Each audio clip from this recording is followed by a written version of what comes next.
पति 3 साल बाद डीएम बनकर लौटा तो देखा पत्नी रेलवे स्टेशन पर भीख मांग रही है।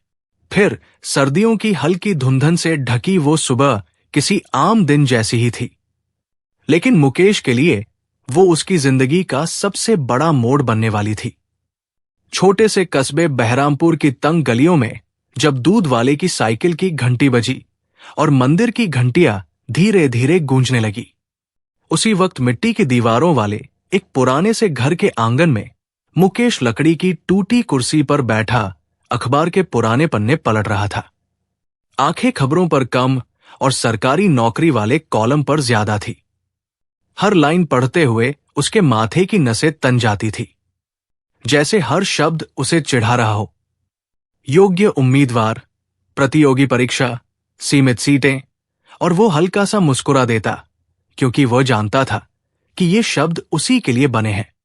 बस वक्त अभी उसका साथ नहीं दे रहा। मुकेश गरीब जरूर था, मगर उसकी आंखों में जो आग थी वो पूरे कस्बे में किसी के पास नहीं थी। गेहुआ रंग, सख्त जबड़ा, आंखों में अजीब सी जीत, जैसे दुनिया से कह रहा हो, रुक जाओ, मैं आ रहा हूं। तभी पीछे से चाय की खुशबू आई और एक धीमी मीठी आवाज, इतनी सुबह से फिर वही अखबार, आंखें खराब हो जाएंगी तुम्हारी। मुकेश ने पलट कर देखा। राधिका खड़ी थी। उसकी पत्नी साधारण सूती साड़ी, बिना मेकअप, माथे पर छोटी सी बिंदी, बाल ढीले से बंधे हुए, मगर चेहरे पर ऐसी शांति कि जैसे सारा घर उसी से रोशन हो रहा हो। वो कप पकड़ाते हुए बोली, आज फिर देर तक पढ़ोगे क्या? मुकेश ने चाय ली, एक घूंट लिया और धीमे से कहा, राधिका, इस बार फॉर्म भर दिया है, डीएम की तैयारी करूंगा, पूरा दम लगाकर या तो बनूंगा, या फिर राधिका ने तुरंत उसकी बात बीच में रोक दी, या फिर कुछ नहीं, तुम बनोगे, मुझे तुम पर खुद से ज्यादा भरोसा है। मुकेश उसकी आंखों में देखता रह गया। ये वही भरोसा था जो उसे हर बार टूटने से बचा लेता था। लेकिन भरोसे से पेट नहीं भरता। घर में पैसे नहीं थे, मां बीमार थी, उधार बढ़ता जा रहा था, कस्बे वाले ताने मारते थे, किताबों से कभी कोई अफसर नहीं बनता, मजदूरी कर ले, घर संभाल पहले, मगर राधिका वो हर ताने के सामने ढाल बन जाती थी। कई बार रात को मुकेश जागता तो देखता राधिका चुपके से अपने गहने गिन रही है। अगले दिन वही गहने गायब। पूछने पर हंसकर कहती, अरे पुराने थे, बेच दिए, राशन आ गया ना। मुकेश जानता था वो झूठ बोल रही है, वो सब उसके सपने में लगा रही थी। एक दिन कोचिंग का फॉर्म आया। फीस इतनी थी कि मुकेश के हाथ काम गए। उसने कागज मोड़ दिया, बोला नहीं होगा, छोड़ देते हैं, मगर उसी शाम राधिका ने उसके हाथ में पैसे रख दिए। पूरे मुकेश हक्का बक्का कहां से आए? राधिका मुस्कुराई, तुम्हारी दुल्हन के पास खजाना है, याद है शादी का हार, वही बेच दिया। मुकेश की आंखें भर आई, पागल हो क्या, वो तुम्हारा था। राधिका बोली, मेरा क्या है मुकेश, मेरा तो सब तुम हो। उस दिन मुकेश ने पहली बार महसूस किया, ये सिर्फ पत्नी नहीं, ये उसकी किस्मत है। फिर वो दिन आया जब उसे शहर जाना था। तैयारी के लिए 3 साल की लड़ाई, 3 साल का इंतजार। रेलवे स्टेशन पर भीड़ थी, चाय वालों की आवाजें, धुएं की गंध, प्लेटफार्म पर भागते लोग, और बीच में राधिका खड़ी थी। उसकी आंखें लाल थी, लेकिन वो रो नहीं रही थी, क्योंकि वो जानती थी अगर वो रोई तो मुकेश टूट जाएगा। ट्रेन आने की सीटी बजी। मुकेश का दिल जोर से धड़कने लगा। उसने बैग उठाया, राधिका के सामने आकर रुका। कुछ बोल नहीं पा रहा था, सिर्फ देख रहा था, जैसे इस चेहरे को याद में कैद कर लेना चाहता हो। राधिका ने धीरे से कहा, जाओ मुकेश, लौटना, मगर हार कर मत लौटना। मुकेश ने उसका हाथ पकड़ा, 3 साल, बस 3 साल, फिर तुम्हें इस स्टेशन पर लेने आऊंगा, डीएम बनकर अपनी गाड़ी में वादा है। ट्रेन चलने लगी। मुकेश दरवाजे पर खड़ा हाथ हिलाता रहा। राधिका भी जब तक ट्रेन धुंध में गायब नहीं हो गई, मगर उसे क्या पता था ये 3 साल सिर्फ दूरी नहीं लाएंगे, ये उसकी जिंदगी को ऐसे मोड़ पर ले जाएंगे जहां इंसान या तो टूट जाता है या पत्थर बन जाता है। और उसी प्लेटफॉर्म पर खड़ी राधिका देर तक खाली पटरी को देखती रही, जैसे उम्मीद कर रही हो कि ट्रेन वापस आ जाएगी। मगर जिंदगी की ट्रेन कभी पीछे नहीं लौटती, वो सिर्फ आगे आगे बढ़ती है।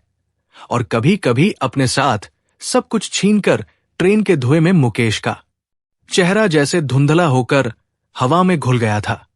और प्लेटफॉर्म पर खड़ी राधिका देर तक उसी दिशा में देखती रही जिधर पटरियां खत्म होकर आसमान में मिल जाती थी। उसके हाथ अब भी हवा में उठे थे, जैसे वो अभी भी मुकेश को विदा कर रही हो। मगर सच तो ये था कि उस पल के बाद उसकी जिंदगी में विदाई कभी खत्म ही नहीं हुई। वो धीरे धीरे घर लौटी तो आंगन अजीब सा खाली लग रहा था। वही दीवारें, वही दरवाजा, वही चूल्हा, मगर सब सुना जैसे घर से आवाज ही चली गई हो। पहले जहां मुकेश किताब लेकर बैठा रहता था, वहां अब सिर्फ एक पुरानी कुर्सी थी जो हवा से हिल रही थी। उस कुर्सी की चरमराहट उसे बार बार याद दिला रही थी कि वो अब अकेली है। शुरू के कुछ दिन उसने खुद को काम में डुबो दिया। सुबह पानी भरना, सांस की दवाई, घर साफ करना, पड़ोस में सिलाई का काम लेना, रात को मुकेश की पुरानी शर्ट सीने से लगाकर सो जाना, हर शाम स्टेशन की तरफ देखना जैसे वो अचानक लौट आएगा, हर फोन की घंटी पर दिल धड़कना, हर चिट्ठी वाले की साइकिल की आवाज पर दौड़कर बाहर निकलना। मगर हर बार निराशा हाथ लगती। मुकेश ने कहा था फोन करूंगा, मगर फोन नहीं आया। उसने कहा था चिट्ठी लिखूंगा, मगर चिट्ठी नहीं आई। राधिका खुद को समझाती पढ़ाई में बिजी होगा, बड़ा अफसर बनेगा तब आएगा, और यही सोचकर मुस्कुरा देती। मगर रात होते ही वो मुस्कान तकिए में भीग जाती। एक महीने बाद सास की तबीयत बिगड़ गई। दवा के पैसे नहीं थे। उधार मांगने गई तो दुकानदार ने ठंडी हंसी में कहा, तुम्हारा आदमी तो शहर भाग गया, पैसे कौन देगा वापस। उस दिन पहली बार राधिका ने अपमान का स्वाद चखा। कड़वा, बहुत कड़वा। उसने अपनी आखिरी चांदी की पायल उतारी और दवा खरीदी, मगर किस्मत जैसे पीछे पड़ गई थी। 2 हफ्ते बाद सास भी चल बसी। घर और खाली हो गया। अब वो सचमुच अकेली थी। मोहल्ले वालों की नजरें बदल गई। पहले जो बहू कहते थे, अब अकेली औरत कहने लगे।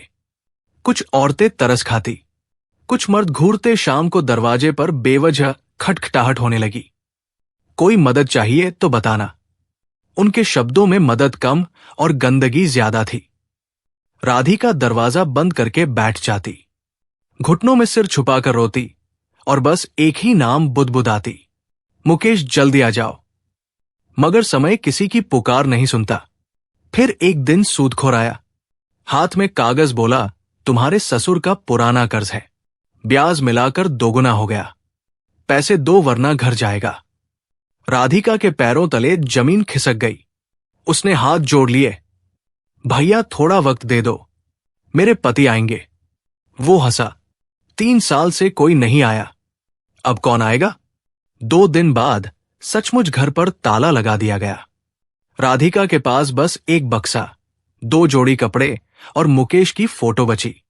उस दिन जब वो सड़क पर अपना सामान लेकर बैठी थी, उसे पहली बार समझ आया कि इंसान का घर सिर्फ ईंट का नहीं होता, उम्मीद का होता है। और उसकी उम्मीद भी अब धड़क रही थी। उसने शहर में काम ढूंढा। किसी ने बर्तन धुलवाए, किसी ने फर्श रगड़वाया। पूरे दिन काम के बदले 2 रोटियां मिलती। कई जगह मालिक की नजरें हाथ से ज्यादा शरीर पर होती। वो तुरंत काम छोड़ देती। भूख से पेट जलता मगर इज्जत बचाए रखती। कई रातें बिना खाए गुजरी। स्टेशन के बाहर बैठकर पानी पीकर सो जाती। पेट में ऐंठन होती तो मुकेश की फोटो निकालकर देखती और खुद से कहती, बस थोड़ा और वो आएगा। मगर धीरे धीरे शरीर जवाब देने लगा। चेहरा सूख गया, आंखों के नीचे काले घेरे, बाल बिखरे। वो खुद को आईने में पहचान नहीं पाती थी। एक बरसाती रात थी, तेज बारिश, कपड़े भीगे हुए, जेब खाली। 2 दिन से कुछ नहीं खाया। पेट ऐसे मरोड़ रहा था जैसे अंदर से कोई चाकू चला रहा हो। वो स्टेशन के प्लेटफॉर्म पर बैठी थी। सामने एक छोटी बच्ची अपनी मां के साथ भीख मांग रही थी। लोग सिक्के फेंक रहे थे। वो बच्ची उन सिक्कों से बिस्किट खरीदकर हंस रही थी। राधिका की आंखें उस बिस्किट पर अटक गई। उसे खुद पर गुस्सा आया। मैं ये नहीं करूंगी, मैं भीख नहीं मांगूंगी। मगर तभी चक्कर आया और वो गिर पड़ी। जब होश आया तो वही बच्ची उसके पास बैठी थी, हाथ में आधा बिस्किट पकड़े। बोली, ले लो दीदी। उस आधे बिस्किट ने उसकी सारी जिद तोड़ दी। उसकी आंखों से आंसू बन निकले। उसने पहली बार हाथ फैलाया और उसी पल उसका दिल जैसे मर गया। अगले दिन से वो भी प्लेटफॉर्म पर बैठने लगी। साड़ी का पल्लू सिर पर, हाथ आगे, आवाज धीमी, मां कुछ दे दो, भूखी हूं। हर गुजरती ट्रेन के साथ उम्मीद जागती, कहीं मुकेश उतर रहा हो। हर सूट बूट वाला आदमी उसे कुछ सेकंड के लिए मुकेश जैसा लगता। वो भागकर पास जाती, फिर निराश होकर लौट आती। पुलिस वाले कभी कभी डंडा मारकर भगा देते, गुंडे रात को परेशान करते, दूसरे भिखारी जगह के लिए लड़ते। मगर वो सब सहती रही, क्योंकि उसके पास जीने की एक वजह थी। इंतजार। 3 साल गुजरते गए, मौसम बदलते गए, प्लेटफॉर्म वही रहा और राधिका भी वही रह गई। फर्क सिर्फ इतना था कि अब वो किसी की पत्नी नहीं लगती थी, बस एक भीड़ में खोई हुई भिखारन लगती थी। एक दिन सुबह स्टेशन पर हलचल बढ़ गई। सफाई होने लगी, पुलिस तैनात हो गई, सबको हटाया जा रहा था। कोई बड़ा अफसर आने वाला था। लोग कह रहे थे नया डीएम आया है, बहुत सख्त है, आज निरीक्षण करेगा। राधिका ने सुना, मगर उसे क्या फर्क पड़ता, उसके लिए हर अफसर एक जैसा था। उसने फिर हाथ फैला दिया। उसे क्या पता था, किस्मत उसी प्लेटफॉर्म पर उसका मजाक उड़ाने नहीं, उसकी जिंदगी पलटने आने वाली है। और जिस आदमी का इंतजार उसने 3 साल किया, वो बस कुछ ही कदम दूर था। मगर अभी तक दोनों अनजान थे कि अगला पल उनकी दुनिया हिला देगा। सुबह का वही रेलवे स्टेशन, वही टूटी बेचें, वही चाय वालों की कटिंग की आवाजें, वही प्लेटफॉर्म पर पसरी हुई भीड़। मगर उस दिन हवा में कुछ अलग था, जैसे कोई बड़ी घटना होने वाली हो। सफाई कर्मचारी असामान्य तेजी से झाड़ू मार रहे थे, दीवारों पर लगे पोस्टर हटाए जा रहे थे, पुलिस वाले इधर उधर दौड़ रहे थे, छोटे दुकानदारों को लाइन में खड़ा किया जा रहा था। लाउडस्पीकर पर बार बार घोषणा हो रही थी, सभी लोग प्लेटफॉर्म खाली करें, निरीक्षण होने वाला है। और इन सब के बीच राधिका अपनी पुरानी मैली साड़ी में कोने में बैठी थी, हाथ में स्टील का छोटा कटोरा, बाल उलझे हुए, चेहरा धूप और धूल से काला पड़ चुका। मगर आंखें अब भी वैसी ही थी, इंतजार करती हुई, जैसे हर आती ट्रेन में उसे वही चेहरा दिख जाएगा जिसे वो 3 साल से ढूंढ रही थी। वो आज भी बाकी दिनों की तरह चुपचाप बैठी लोगों को देख रही थी। मगर पुलिस वालों ने डंडा ठोकते हुए कहा, चल हट, आज बड़े साहब आ रहे हैं, यहां से सब भिखारी हटाओ। कुछ लोग भाग गए, कुछ गालियां देते हुए दूर चले गए, मगर राधिका उठी नहीं। उसके पैरों में अब इतनी ताकत भी नहीं बची थी। वो धीरे से बोली, साहब थोड़ी देर बैठने दो, कहीं और जाऊंगी तो भूखी रह जाऊंगी।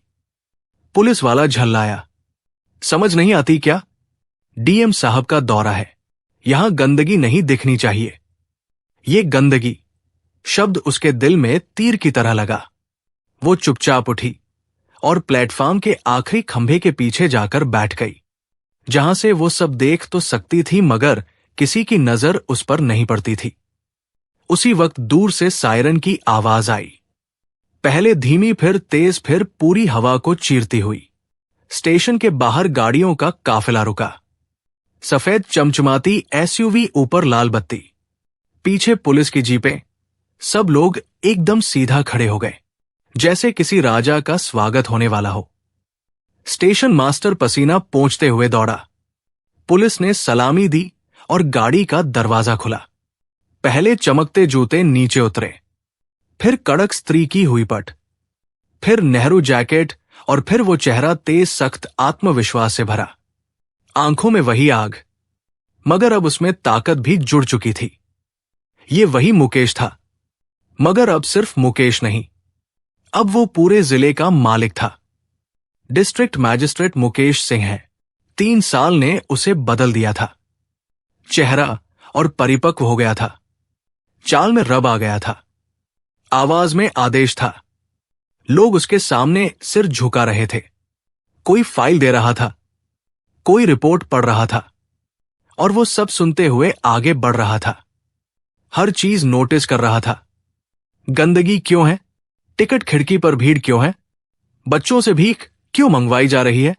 उसकी आंखों में गुस्सा था। ये स्टेशन है या नरक? सब सुधारो। एक हफ्ते में उसकी आवाज इतनी सख्त थी कि अधिकारी काम गए। मुकेश जब प्लेटफॉर्म पर चला तो उसके कदमों की आवाज गूंज रही थी।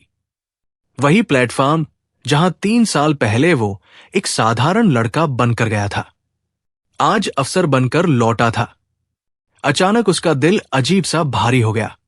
उसे वो दिन याद आया जब राधिका ने उसका हाथ पकड़ा था, जब उसने वादा किया था मैं लौटूंगा। वो एक पल को रुक गया। उसकी आंखें भीड़ में कुछ ढूंढने लगी, शायद आदत से, शायद उम्मीद से, मगर उसने खुद को संभाल लिया। काम पर फोकस करो मुकेश, इमोशन बाद में। और वो आगे बढ़ गया। उसी वक्त राधिका खंभे के पीछे से ये सब देख रही थी। उसे बस इतना दिखा कि कोई बड़ा अफसर आया है, लोग सलामी दे रहे हैं, उसके लिए रास्ता खाली कर रहे हैं। उसने एक पल को सोचा, काश मुकेश भी ऐसा होता, और फिर खुद ही मुस्कुरा दी। वो जरूर होगा, कहीं ना कहीं। मगर किस्मत को शायद ये खेल पसंद था। निरीक्षण करते करते मुकेश प्लेटफॉर्म के आखिरी हिस्से तक पहुंचा, जहां अक्सर भिखारी बैठते थे। उसने देखा एक बूढ़ा आदमी जमीन पर पड़ा है, बच्चे नंगे पैर घूम रहे हैं, और कोने में कोई औरत बैठी है, सिर झुकाए, कटोरा आगे किए। मुकेश का दिल कस गया। उसने अधिकारी से पूछा, इन लोगों के लिए कोई शेल्टर क्यों नहीं? ये भी इंसान है। तभी उसी औरत ने धीमी आवाज में कहा, साहब 2 दिन से खाना नहीं खाया, कुछ दे दीजिए। वो आवाज मुकेश के कानों में जैसे बिजली सी दौड़ गई। उसका दिल एक पल को रुक गया।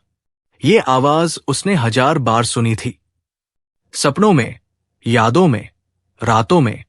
वो धीरे धीरे मुड़ा, जैसे डर रहा हो कि कहीं ये भ्रम ना निकले। और उधर राधिका ने भी सिर उठाया। उनकी नजरें मिली। समय रुक गया। आसपास की आवाजें गायब हो गई। सायरन, लोग, शोर, सब धुंधला। सिर्फ 2 आंखें जो एक दूसरे को पहचान चुकी थी। मुकेश के हंट काम पे राधिका, और राधिका की आंखें फैल गई। कटोरा हाथ से गिर गया। उसके होठों से बस एक टूटी हुई फुसफुसाहट निकली। मुकेश अगले ही पल उसकी आंखों के सामने अंधेरा छा गया, और वो बेहोश होकर जमीन पर गिर पड़ी। मुकेश का दिमाग शून्य हो गया। दिल जोर जोर से धड़कने लगा। उसने झट से उसे पकड़ लिया। उसके उलझे बाल, सूखा चेहरा, फटे कपड़े, ये उसकी राधिका थी। उसकी वही हंसती, चूड़ी खनकाती, सपने देखने वाली राधिका, जो अब एक भिखारन बन चुकी थी। मुकेश की आंखों से पहली बार आंसू निकले। खुलेआम सबके सामने उसने उसे सीने से लगा लिया, जैसे 3 साल की दूरी एक पल में मिटाना चाहता हो। उसके हंट कांप रहे थे। ये क्या हो गया? राधिका, मैंने तुम्हें क्या हाल में छोड़ दिया? आसपास खड़े अफसर हैरान थे। साहब, ये कौन है? मुकेश ने सिर उठाया। आंखें लाल, आवाज पत्थर जैसी सख्त, मेरी पत्नी है। और इस जिले की सबसे बड़ी सच्चाई, उस पल पूरा स्टेशन खामोश हो गया। और मुकेश के अंदर कुछ टूट भी रहा था, और कुछ जल भी रहा था। क्योंकि अब ये सिर्फ प्यार की कहानी नहीं रही, ये बदले की शुरुआत थी। प्लेटफॉर्म पर भीड़ जमा थी, मगर किसी की हिम्मत नहीं हो रही थी पास आने की। जिला अधिकारी की गोद में पड़ी एक भिखारन, और उसकी आंखों से बहते आंसू। ये नजारा किसी ने पहले कभी नहीं देखा था। मुकेश जमीन पर घुटनों के बल बैठा था। उसने राधिका का सिर अपनी गोद में रखा हुआ था। उसके सूखे होंठ, फटा हुआ पल्लू, हथेलियों की दरारें, हर चीज मुकेश के दिल में कील की तरह धंस रही थी। वो बार बार खुद से पूछ रहा था, मैं क्या बन गया? डीएम अफसर किस काम का, जब मेरी अपनी पत्नी इस हालत में थी? उसका गला बंद हो गया। उसने कांपती आवाज में चिल्लाकर कहा, एम्बुलेंस बुलाओ। अभी तुरंत उसकी आवाज में ऐसा डर था कि बड़े बड़े अफसर भी भागने लगे। कुछ ही मिनट में एम्बुलेंस आई। मुकेश खुद राधिका को उठाकर अंदर बैठा, जैसे वो कोई शीशे की गुड़िया हो। रास्ते भर उसकी उंगलियां राधिका की उंगलियों को पकड़े रही, जैसे डर हो कि अगर छोड़ा तो वो फिर खो जाएगी। अस्पताल की सफेद दीवारें, दवाइयों की गंध, मशीनों की बीपीप। डॉक्टर भागते हुए आए। जांच हुई। मुकेश बाहर खड़ा था। हाथ कांप रहे थे, माथे पर पसीना और आंखें दरवाजे पर टिकी हुई। उसकी पूरी जिंदगी की ताकत, उसकी सारी ट्रेनिंग, उसका सारा रब सब खत्म हो चुका था। वो बस एक डरा हुआ पति था। डॉक्टर बाहर आया, बोला, घबराइए मत, कमजोरी और भूख से बेहोश हुई है। कई दिन से ठीक से खाना नहीं मिला, शरीर में खून की कमी है। ये सुनते ही मुकेश की मुट्ठियां भी गई। उसकी आंखों में खून उतर आया। भूख, मेरी पत्नी भूखी थी। उसे लगा जैसे किसी ने उसके सीने में आग भर दी हो। वो दीवार से सिर टिकाकर खड़ा रहा और यादें टूटे कांच की तरह दिमाग में चुभने लगी। राधिका का मुस्कुराना, उसका गहने बेचना, स्टेशन पर विदाई, उसका कहना, हार कर मत लौटना। और आज वही राधिका भीख मांग रही थी। अचानक मुकेश ने सिर उठाया। उसकी आंखों में अब आंसू नहीं थे, सिर्फ आग थी। उसने तुरंत अपने पीए को बुलाया। पूरा रिकॉर्ड निकालो। 3 साल में उसके साथ क्या क्या हुआ? किसने घर छीना? किसने कर्ज लिया? किसने मदद नहीं की? सब पता करो। एक एक नाम चाहिए। अभी उसकी आवाज में ऐसा ठंडा गुस्सा था कि सुनने वालों की रीढ़ काम गई। शाम तक पूरी रिपोर्ट सामने थी। सूदखोर हरिराम, जिसने ब्याज बढ़ाकर घर छीन लिया। मोहल्ले का प्रधान, जिसने मदद करने के बजाय धक्का दिया। राशन डीलर, जिसने कार होते हुए भी अनाज नहीं दिया। और कुछ गंदे लोग, जिन्होंने अकेली औरत समझकर बुरी नजर रखी। मुकेश हर नाम पढ़ता गया और हर नाम के साथ उसका दिल और पत्थर बनता गया। उसने टेबल पर मुट्ठी मारी। सबको उठाओ। अभी इसी वक्त रात को पूरा शहर हिल गया। पुलिस की जीपें दौड़ पड़ी। हरिराम को घर से घसीटकर निकाला गया। वो चिल्ला रहा था, क्या किया मैंने? पुलिस बोली, डीएम साहब ने बुलाया है। ये नाम सुनते ही उसका रंग उड़ गया। थाने में मुकेश खुद कुर्सी पर बैठा था। सामने वही आदमी हाथ जोड़कर खड़ा था, जिसने कभी राधिका को घर से निकाला था। मुकेश धीरे से बोला, याद है, तुमने एक औरत को सड़क पर फेंका था। हरिराम कांपते हुए बोला, साहब गलती हो गई। मुकेश की आंखें बर्फ जैसी ठंडी थी। गलती नहीं, अपराध और उसकी सजा मिलेगी। उसी रात केस दर्ज हुए, संपत्ति जब्त, जेल की सलाखें। जिसने भी राधिका को सताया था सब अंदर। शहर में खबर फैल गई। नए डीएम ने बड़े बड़े लोगों को अंदर कर दिया, मगर किसी को असली वजह नहीं पता थी। उधर अस्पताल में राधिका को होश आया। उसने धीरे धीरे आंखें खोली। सामने साफ बिस्तर, सफेद चादर, ऐसी की ठंडी हवा। उसे लगा वो सपना देख रही है। फिर उसने देखा पास वाली कुर्सी पर मुकेश बैठा है, सिर झुका हुआ, हाथ उसके हाथ पर रखा हुआ, जैसे डर हो कि वो फिर गायब हो जाएगी। राधिका ने धीमे से पुकारा, मुकेश। मुकेश ने तुरंत सिर उठाया। उसकी आंखें भर आई। वो झुककर उसके माथे से लग गया। दोनों कुछ देर तक कुछ बोल ही नहीं पाए, सिर्फ रोते रहे। 3 साल का दर्द, भूख, इंतजार, अकेलापन सब आंसुओं में बह रहा था। मुकेश बार बार कह रहा था, मुझे माफ कर दो राधिका, मैं तुम्हें छोड़कर चला गया, मैं तुम्हारी हिफाजत नहीं कर पाया। राधिका ने कमजोर हाथ से उसका चेहरा पकड़ा। नहीं मुकेश, तुम तो मेरा सपना पूरा करने गए थे। गलती तुम्हारी नहीं, किस्मत की थी। मगर मुकेश खुद को माफ नहीं कर पा रहा था। उसने उसी पल कसम खाई, अब इस जिले में कोई भी राधिका भूखी नहीं सोएगी, कोई औरत सड़क पर नहीं आएगी जब तक मैं यहां हूं। कोई नहीं। अगले दिन अखबारों में खबर छपी।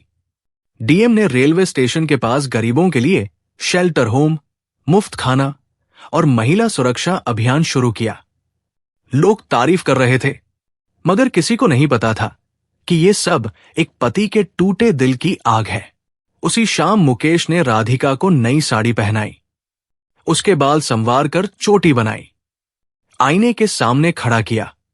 राधिका खुद को पहचान नहीं पा रही थी। वो फिर से वही पुरानी राधिका लग रही थी, मगर आंखों की गहराई में 3 साल का दर्द हमेशा के लिए बस चुका था। मुकेश ने धीरे से कहा, चलो घर चलते हैं। राधिका ने पूछा, कौन सा घर? मुकेश मुस्कुराया, जहां तुम हो वही मेरा घर है। मगर उसके दिल में एक डर अभी भी बाकी था। क्या राधिका उसे दिल से माफ कर पाएगी? क्या वो फिर से पहले जैसा भरोसा कर पाएगी? क्योंकि जख्म भरते हैं मगर निशान रह जाते हैं, और अब असली इम्तिहान प्यार का था, सत्ता का नहीं। अस्पताल के कमरे की खिड़की से आती हल्की धूप राधिका के चेहरे पर पड़ रही थी, वही चेहरा जो कभी हंसी से भरा रहता था। फिर वक्त ने उसे झुलसा दिया था और अब फिर से जिंदगी की तरफ लौटने की कोशिश कर रहा था। मुकेश पूरी रात उसके पास बैठा रहा था, एक पल के लिए भी कुर्सी नहीं छोड़ी, जैसे अगर वो आग झपकाएगा तो राधिका फिर कहीं खो जाएगी। उसकी उंगलियां अब भी राधिका के हाथों को पकड़े थी और हर कुछ मिनट में वह बस उसे देख लेता था, ये पक्का करने के लिए कि वो सच में यही है, कोई सपना नहीं। सुबह जब राधिका की नींद खुली तो उसने मुकेश को उसी तरह बैठे पाया, आंखों के नीचे गहरे काले घेरे, बाल बिखरे हुए मगर चेहरे पर राहत, जैसे 3 साल बाद किसी ने उसकी जान लौटा दी हो। राधिका ने हल्की आवाज में कहा, तुम सोए नहीं? मुकेश मुस्कुराया, डर लग रहा था फिर से खो ना दूं उस एक लाइन में। जितना डर था उतना शायद किसी शब्द में नहीं हो सकता। कुछ देर दोनों चुप रहे। कमरे में सिर्फ मशीनों की बीप और बाहर से आती चिड़ियों की आवाज थी। फिर राधिका ने धीरे से पूछा, तुम आई क्यों नहीं? मुकेश, 3 साल एक बार भी खबर नहीं। उसकी आवाज में शिकायत कम, टूटन ज्यादा थी। मुकेश की गर्दन झुक गई, वो जैसे इसी सवाल से भाग रहा था। उसने गहरी सांस ली और बोला, मैं रोज तुम्हें फोन करता था मगर नंबर बंद आता। फिर मेरा फोन चोरी हो गया, सारे नंबर चले गए। कोचिंग के बाद ट्रेनिंग, फिर पोस्टिंग। इतनी भागदौड़ में वापस आने की छुट्टी ही नहीं मिली।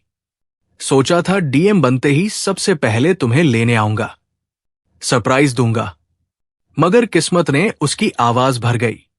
राधिका ने उसकी आंखों में देखा, वहां झूठ नहीं था, सिर्फ पछतावा था, इतना गहरा कि किसी सजा से बड़ा। उसने धीरे से कहा, मैं रोज स्टेशन जाती थी, हर ट्रेन में तुम्हें ढूंढती थी। लोग हंसते थे मगर मुझे यकीन था तुम जरूर आओगे। मुकेश का दिल जैसे किसी ने मुट्ठी में भी लिया। उसने राधिका के माथे को चूमा और फुसफुसाया, मुझे माफ कर दो प्लीज। राधिका हल्का सा मुस्कुराई। पागल पतिपनी में माफी नहीं होती, साथ होता है। बस वही पल था जब 3 साल की सारी दूरी सच में खत्म हो गई। कुछ दिनों बाद राधिका पूरी तरह ठीक हो गई। मुकेश उसे अपने सरकारी बंगले पर लेकर गया।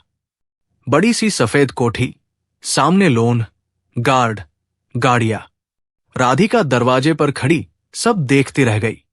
उसे याद आया कभी वो मिट्टी के घर में रहती थी, फिर सड़क पर, और आज यहां। उसे लगा जैसे जिंदगी ने उसके साथ मजाक किया हो। मगर मुकेश ने उसका हाथ पकड़ा और बोला, ये सब तुम्हारी वजह से है।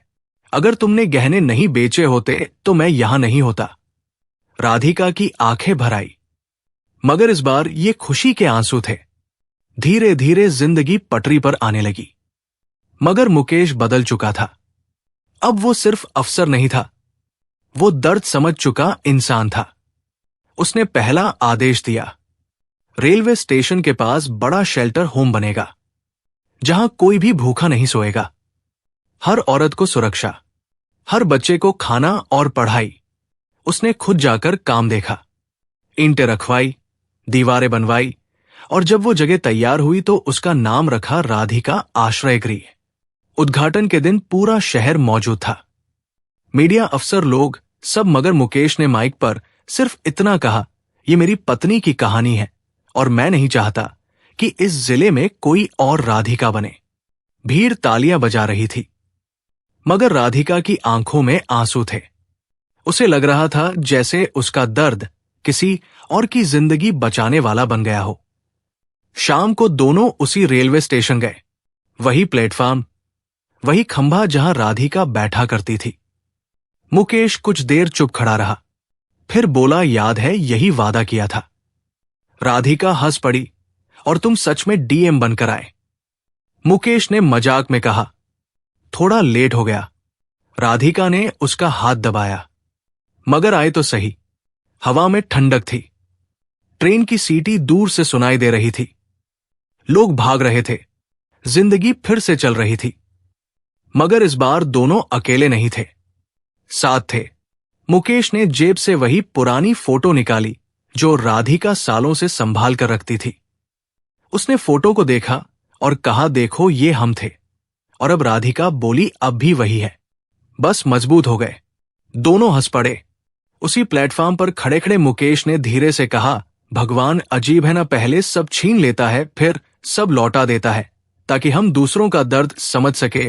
राधिका ने सिर उसके कंधे पर रख दिया, शायद इसलिए ताकि हम किसी और के लिए उम्मीद बन सके। ट्रेन सामने से गुजरी, हवा का तेज झोंका आया, राधिका का पल्लू उड़कर मुकेश के चेहरे से टकराया। मुकेश ने उसे थाम लिया और उस पल ऐसा लगा जैसे समय ने आखिरकार दोनों को वही ला खड़ा किया जहां से सब शुरू हुआ था।